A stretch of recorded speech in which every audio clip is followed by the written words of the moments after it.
후기 가야 연맹, 금관가야에 이어서 리더가 된 대가야가 성장하기 시작합니다. 왼쪽에 있는 지도를 보면 김해 지역에 있던 가야 리더가 고령 지역으로 옮겨져 갔다라는 내용이고요. 금관가야 연맹의 영토와 대가야 연맹의 영토를 보면 이렇게 차이가 납니다. 금관가야 때는 서쪽, 사로국 쪽에 더 가까웠다면 금관가야가 몰락한 이후부터는 왼쪽인 내장산 쪽으로 영토가 넓어졌다라는 차이점이 있겠습니다. 넘어갑시다. 광개토 대왕 다음에 고려의 즉위한 왕이 바로 장수왕이었습니다. 장수왕의 대표적인 정책, 남진 정책. 그 의미가 뭐였죠? 한반도 남쪽으로 진출을 하기 시작했다라는 거였습니다. 이에 따라 위기가 닥친 것은 바로 백제와 사로국이었습니다. 그래서 이 백제와 사로국은 위험을 감지하고 서로 동맹을 맺게 되는데 그것이 433년에 맺은 나제 동맹입니다. 이 나제 동맹에 가야가 참여하기 시작하면서 한반도 남부 나라들끼리 똘똘똘 뭉치기 시작합니다. 하지만 그 결과 어떻게 됐죠?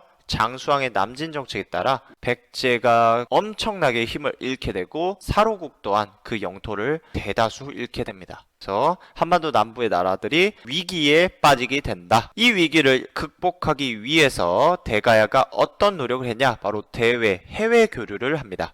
대표적으로 중국 남조의 나라였던 제나라에 사신을 파견해 외교를 형성했고요. 외에 지금의 일본의 외교 및 교류를 통해서 위기를 극복하려고 합니다. 또한 불교를 수용해 민심을 통합해서 우리 이 위기를 이겨낼 수 있다는 마음을 갖도록 합니다. 그러던 중 백제와 신라가 대결하는 구도가 펼쳐지게 되고요. 백제와 신라는 서로 어떤 대결을 펼치냐? 누가 가야를 먼저 정복하는지에 대한 대결을 하기 시작합니다. 가야 입장에서는 와, 내 왼쪽에 있는 백제, 오른쪽에 있는 신라가 우리를 노린다고? 와, 이거 어떡하지?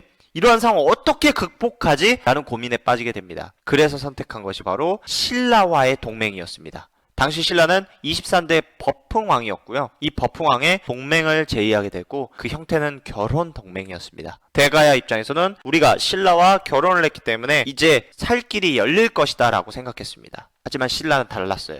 이 결혼 동맹을 통해서 조금씩 가야 내부에 신라 사람들을 투입하기 시작합니다. 이것이 신라가 가야를 간섭할 수 있는 원인이 되고요. 이에 따라 버풍왕은 금관가야를 공격하여서 정복할 수 있게 됩니다. 그래서 532년에 신라의 공격을 받은 금관가야가 패배하면서 멸망하게 되었다. 그래서 가야의 영토는 이렇게 줄어들고요. 당시 금관가야의 왕족이었던 김무력 세력이 신라에 통합됩니다. 이 김무력은 후에 김유신이라는 사람을 자손으로 두게 되는데요. 이 김유신이 바로 신라 삼국통일에 큰 활약을 한 장군이 되겠습니다. 이 당시 신라 버풍왕 때 금관가야를 통합하게 된 게 이후에 삼국통일에 굉장히 큰 영향을 끼치게 됩니다. 이후 백제에 큰 일이 벌어집니다. 어떤 일이냐? 신라 24대 왕이었던 진흥왕의 배신에 따라 잠시나마 고구려부터 되찾아왔던 한성과 한강 유역을 신라에게 빼앗기게 됩니다. 당시 백제의 왕이었던 성왕, 신라에 복수하기 위해서 대가야의 연합군 제의를 하게 되고요. 이에 따라 백제 대가야 연합군이 결성되게 됩니다. 그래서 이 연합군은 신라의 관산성을 공격하게 되고요. 그 구도가 백제 대가야 연합군과 신라군의 싸움이 되게 됩니다.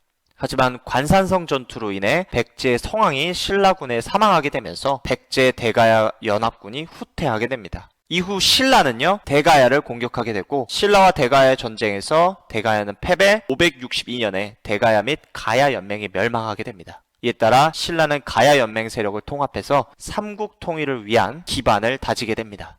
자, 오늘은 여기까지 하겠습니다.